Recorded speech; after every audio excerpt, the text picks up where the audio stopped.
اللهم صل على سيدنا محمد وعلى آل سيدنا محمد. أعوذ بالله من الشيطان الرجيم. بسم الله الرحمن الرحيم. الحمد لله رب العالمين، والصلاة والسلام على سيد المرسلين وعلى آله وصحبه أجمعين. رب اشرح لي صدري ويسر لي أمري واحلل عقدة من لساني يفقه قولي. سبحانك لا علم لنا إلا ما علمتنا إنك أنت العليم الحكيم. ولا حول ولا قوة إلا بالله العلي العظيم.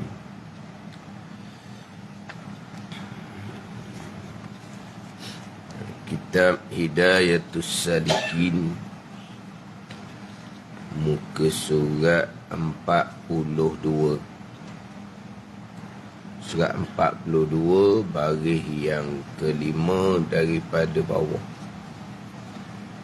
Baris yang kelima daripada bawah.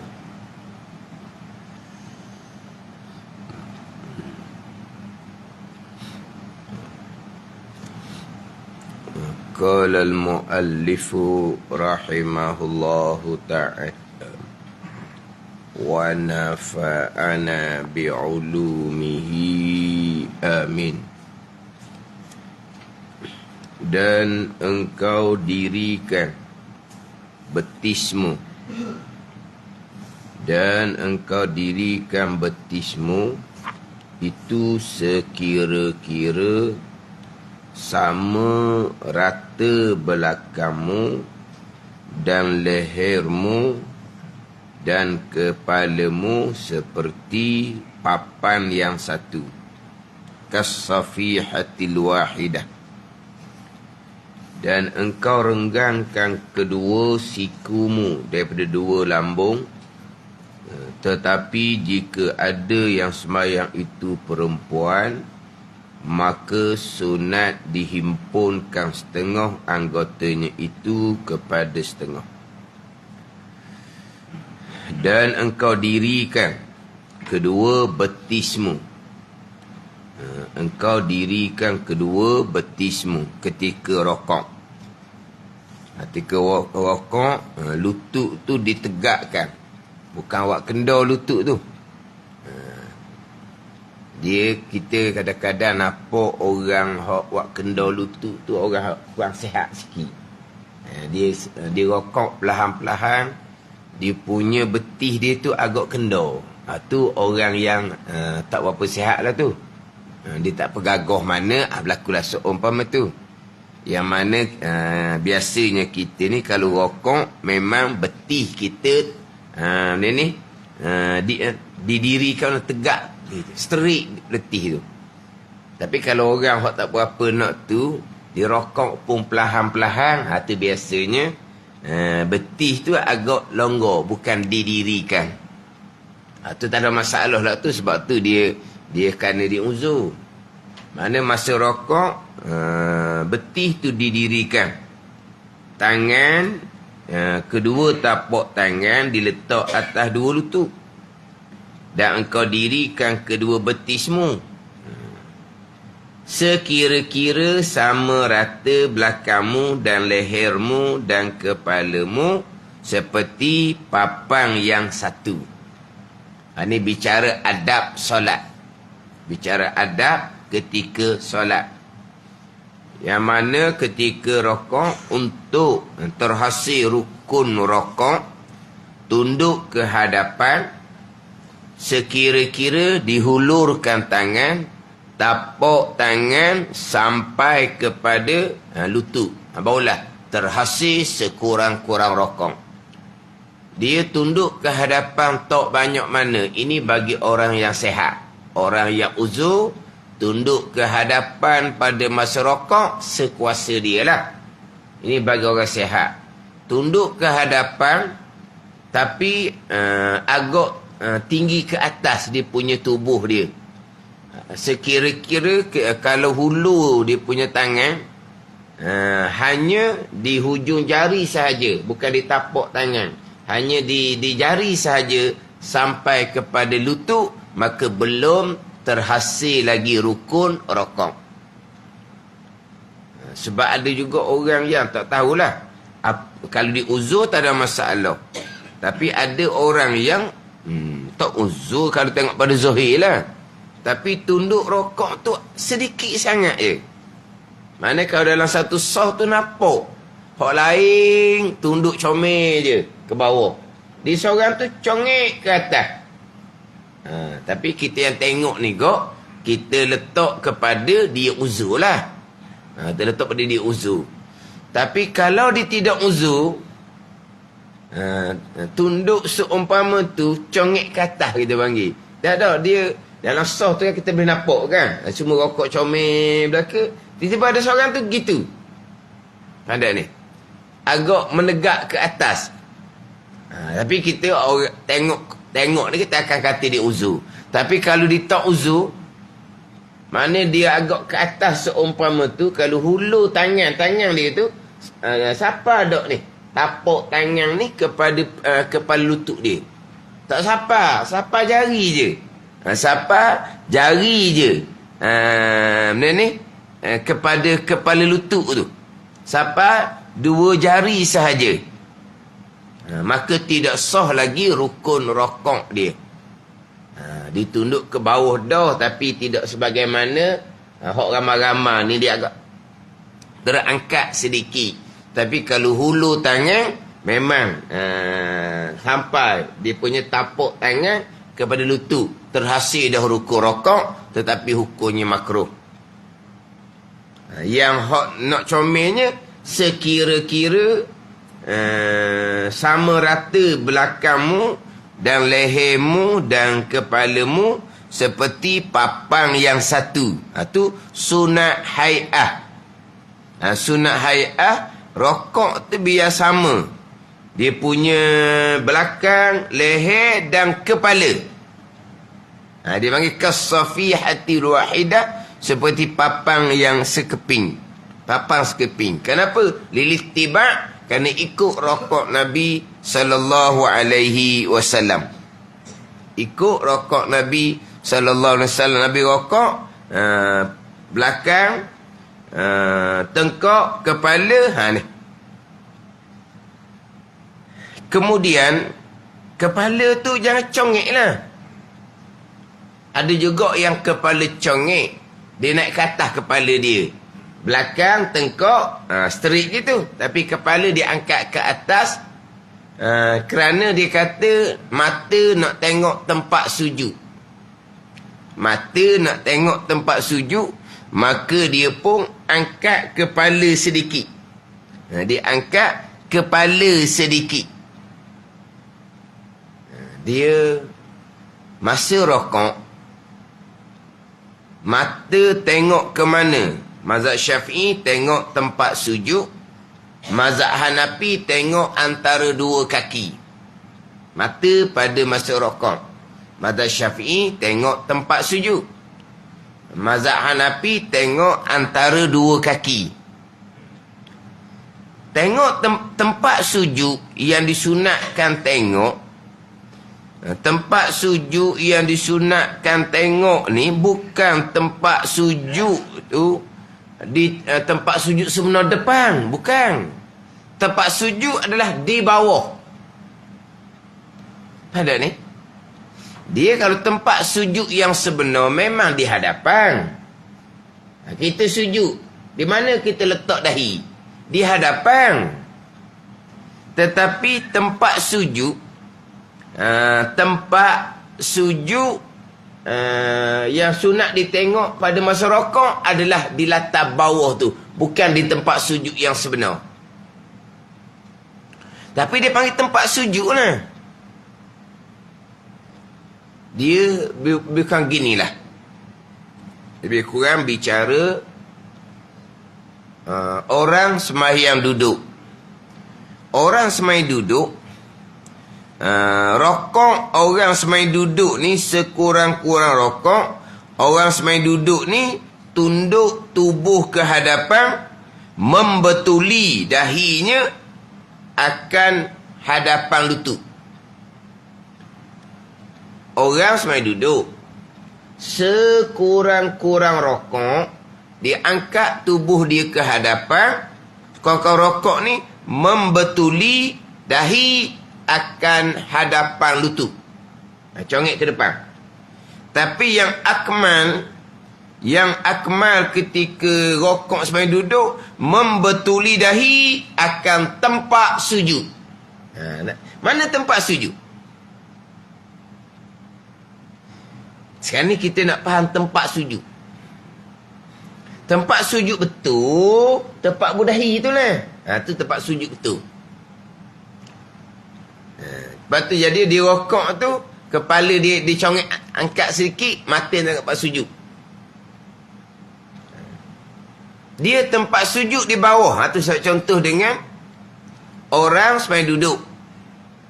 Sampai masa rokok, sekurang-kurang rokok, ketika semai duduk, tunduk tubuh ke hadapan, membetuli dahi akan hadapan lutut.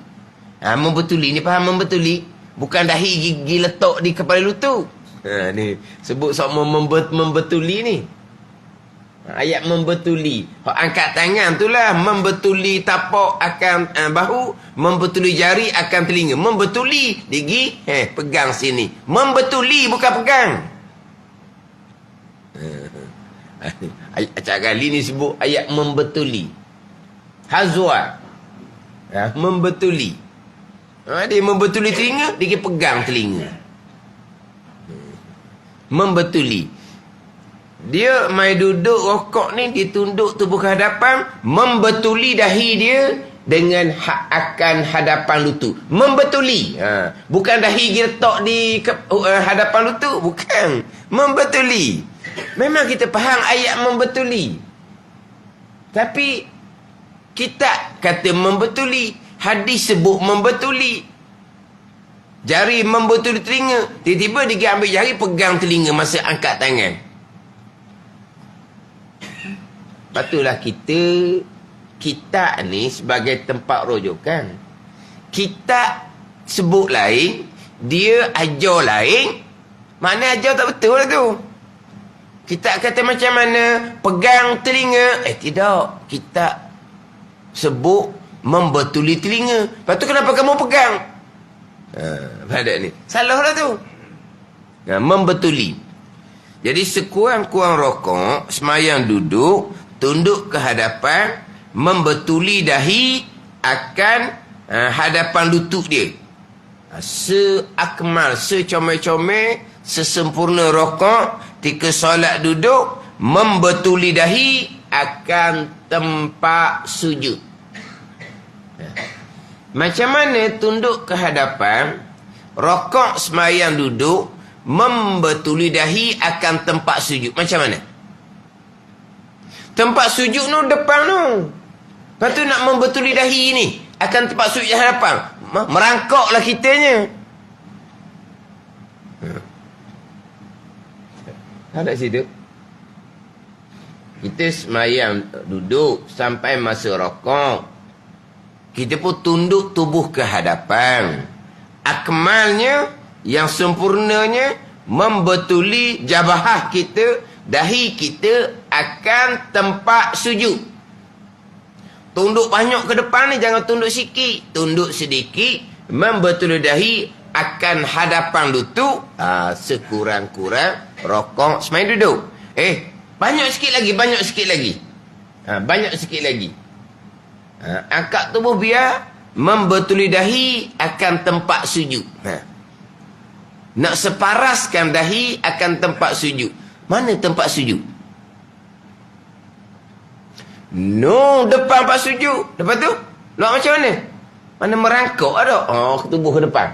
Tak. Tempat sujud tu di hadapan atas latar tu. Tu tempat sujud dia panggil. Tempat sujud sungguh di hadapan tu lah. Hak di hadapan ni, kalau kis sejadah lah. Baru tengah sejadah. Tempat sujud sungguh. Dekat-dekat nak habis sejadah tu. Kalau pakai sejadah kan. Kan kita sujud kan.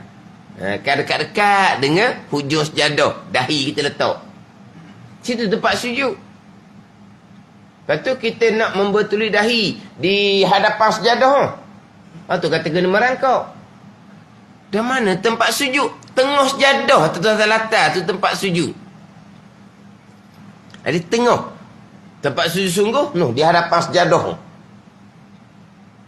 Tapi tempat sujud yang disebut ketika rokok semain duduk membetuli dahi akan tempat sujud di bawah. Di tengah sejadah. Sama. Pada masa rokok, mata sunat tengok tempat sujud, tengok di bawah, bukan di hujung sejadah tu. Oleh kerana nak tengok hujung sejadah tu lah, dia congek kepala. Akhirnya, kepala tidak seperti papang yang satu. Dia punya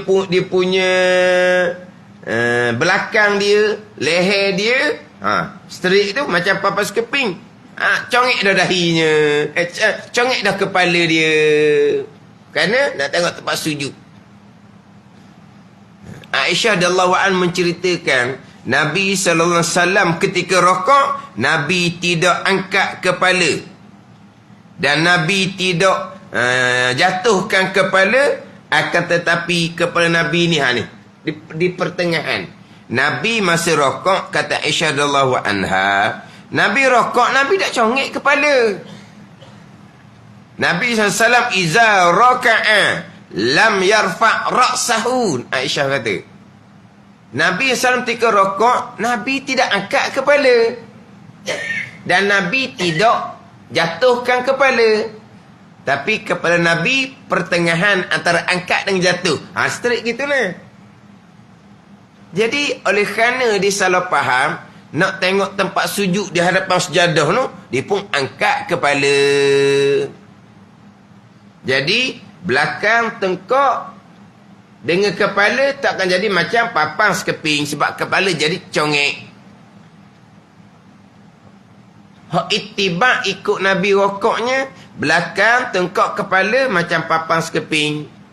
Hak ittiba ikut Nabi masa rokoknya, Nabi iza raka'a lam yarfa' ra'sahu. Nabi pada masa rokok, Nabi tidak angkat kepala. Ni kenapa angkat kepala tu? Kerana dia kata tengok tempat sujud. Itu menyalahi sunnah gitu.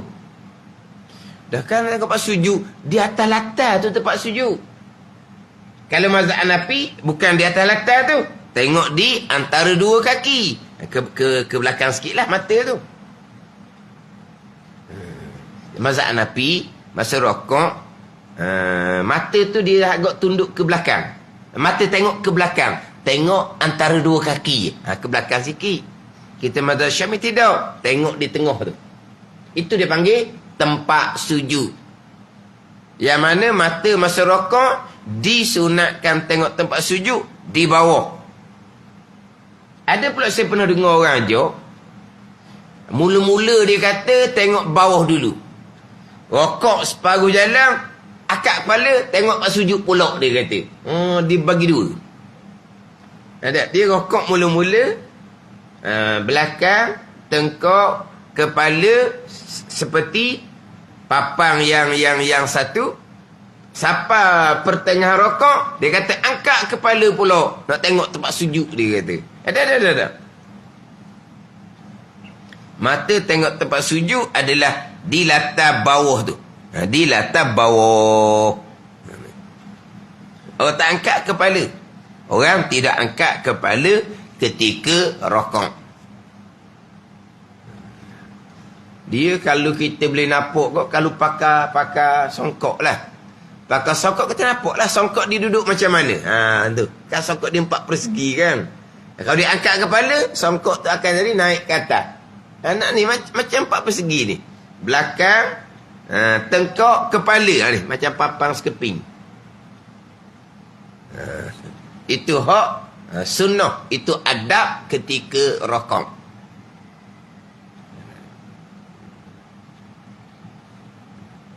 Dia angkat kepala tu kerana itulah dia kata. Kerana mata disunatkan tengok tempat sujud. Tempat sujud yang sebenar memang di hadapan, di hujung sejadah. Tapi tempat sujud yang sunat ditengok pada masa rokok adalah di bawah tu. Itu tempat sujud yang sunat ditengok pada masa rokok.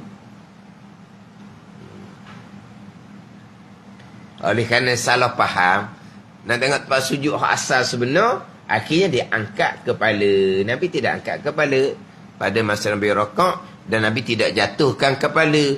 Jangan buat lembek nak kepala tu. Macam tak larat je kepala, lembek jatuh ke bawah. Belakang comel dah, tapi kepala hilang. Tu kepala hilang. Dan dia, kalau kepala angkat, kita nampak straight belakang leher, kepala sakok dah dia angkat. Satu laginya, kepala tu lembek, lembek tengkok dia panggil. Hilang kepala, belakang nampak tengkok, kepala hilang. Tu jatuhkan kepala. Nabi tidak angkat kepala 3 rakaat, dan Nabi tidak jatuhkan kepala 3 rakaat. Yang diceritakan oleh Aisyah radhiyallahu anha. Nabi tidak angkat kepala 3 rakaat, dan Nabi tidak jatuhkan kepala 3 rakaat. Jangan buat lembek tengkok tu. Ini hak adab-adab sunat hay'ah ketika rakaat.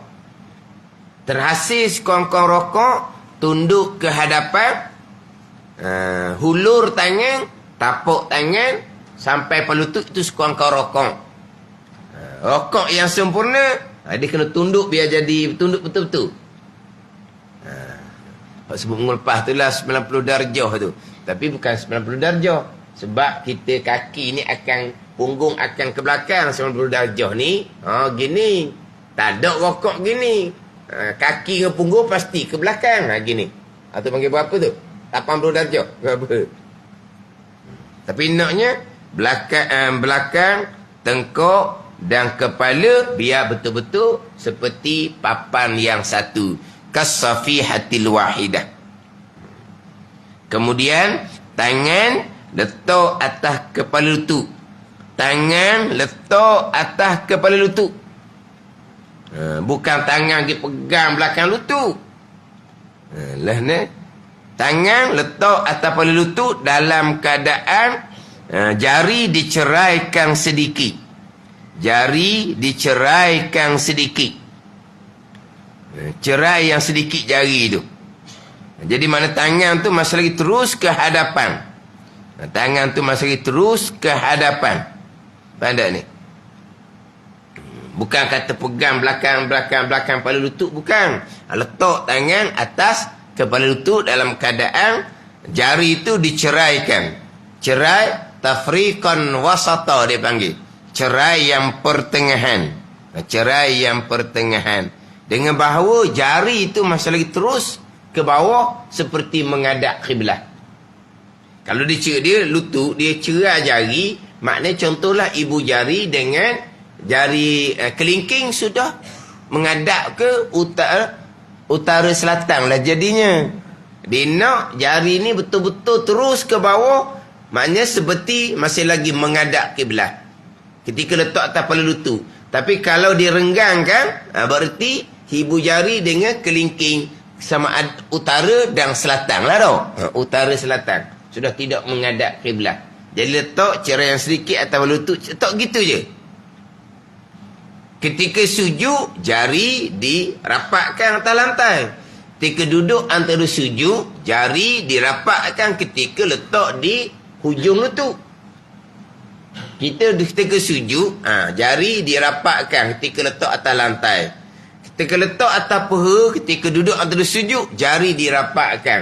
Kemudian hujung jari separah dengan kepala lutut. Ketika duduk antara sujud. Mana kepala lutut tak kena? Jangan duduk peluk kepala lutut masa duduk antara sujud. Letak betul-betul di hujung peti, di hujung lutut. Jari ni dengan kepala lutut tu separah. Macam mana nak pastikan separah? Ambil pembaris lah bubur situ tengok. Ambil pembaris. Pandai ni. Ambil pembaris mana pula Ustaz Orang tengah semayang. Oh, pembaris sungguh kamu ni. Orang apa? Pembaris dah. Oh, lugu. Kata dah nak bersama, ujung jari dengan kepala tu, ambil pembaris. Ha? Tengah semayang, bawa pembaris ke? Ustaz ha, makna apa? Pembaris dia. Pada apa nak dia pembaris? Tak faham orang kata ni. Dia faham betul benar. Tu pembaris orang panggil. Kang, kat FB kan? Dia ni pembaris. Kalau ditulis tu kan sungguh tu. Dia memperolok-olok, mempermain-mainnya. Dia ingat ke sungguh. Pembaris kamu ni. Ya kan kata gitu kan. Maknanya nak pergi sama hujung jari dengan hujung lutut biar sama. Jangan duk peluk pada lutut. Jangan duk hulu ke belakang nak sampai ke pangkal dekat dengan tengah betih tu. Itu ketika duduk antara sujud. Ini ketika rokok jari diceraikan sedikit. Ketika letak atas kepala lutut. Dan engkau renggangkan kedua sikumu daripada kedua lambungmu. Dan engkau renggangkan kedua sikumu daripada kedua lututmu. Hak tebal betul ayat dia tau. Saya dah buka hak tebal. Sebab saya baca hak nipis, saya tengok juga hak tebal. Sebab dia terkadang cetokan tu. Dia terkadang cetokan. Kalau tak sama royak lah. Tebal ni dah engkau rengkangkan. Rengkang tau. Tak ada titik. Tak macam engkau rengkangkan. Ada titik lah. Engkau renggangkan. Kalau hak nipis ni memang ada titik tau. Ada titik tau. Halus pun. Hak nipis. Ada titik tau. Tapi titik tu halus sangat. Renggangkan. Cuma hak tebal dia tak ada titik. Tu je lah.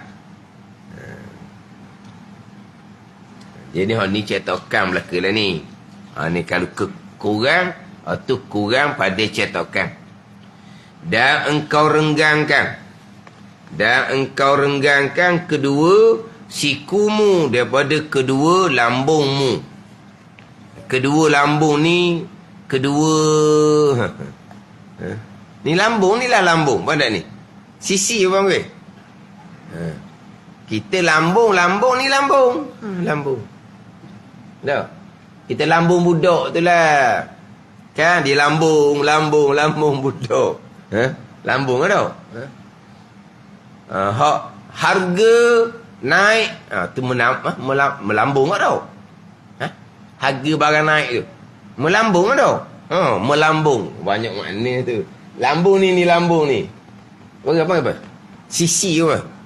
Kenal lambung tau. Kan kita tidur kan?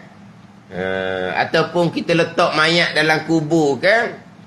Letak atas lambung kanan. Kita tidur sunat atas lambung kanan. Sebagaimana letak mayat ke dalam kubur tu atas lambung kanan. Lambung lah tu. Ni lambung. Lambung kielik ni.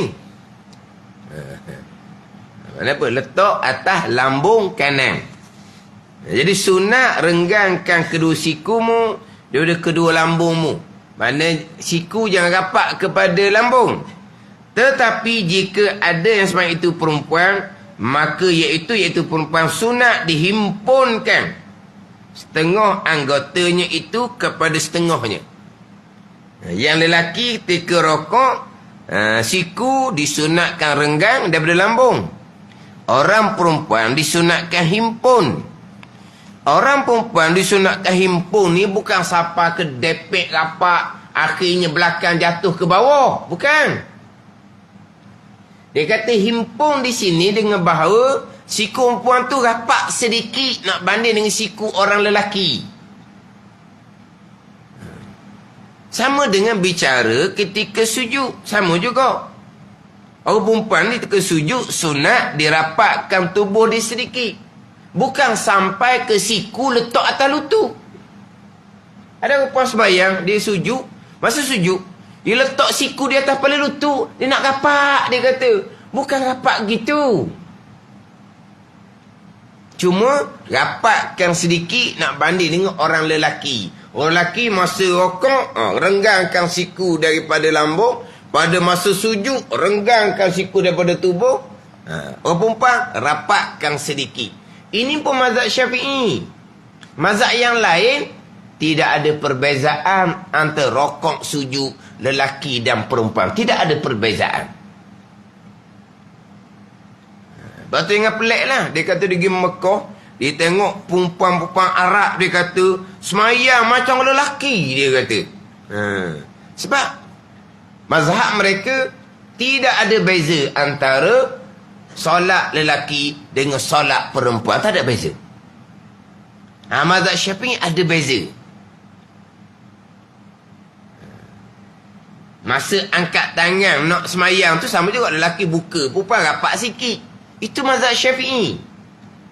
Itu mazhab Syafi'i.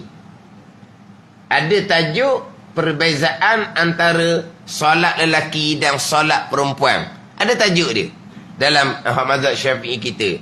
Contoh ni, pada masa rokok, pada masa sujud, orang perempuan rapatkan, himpunkan sedikit.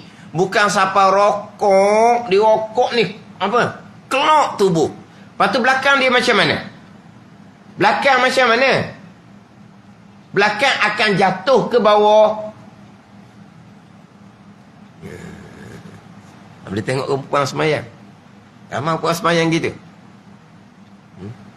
Sekarang ni, hak tadi, belakang, tengkok, kepala, seperti papang sekeping, lelaki dan perempuan. Barulah. Orang lelaki ni sunat renggangkan siku daripada lambung. Orang perempuan himpung. Tetapi orang perempuan sama dengan lelaki. Belakang, tengkok, kepala, seperti papang yang satu. Belakang, leher dan kepala, seperti papang yang satu. Dia tutup ke tubuh, dia rapat ke tubuh. Akhirnya tubuh jatuh ke bawah. Itu makruh. Ada ni.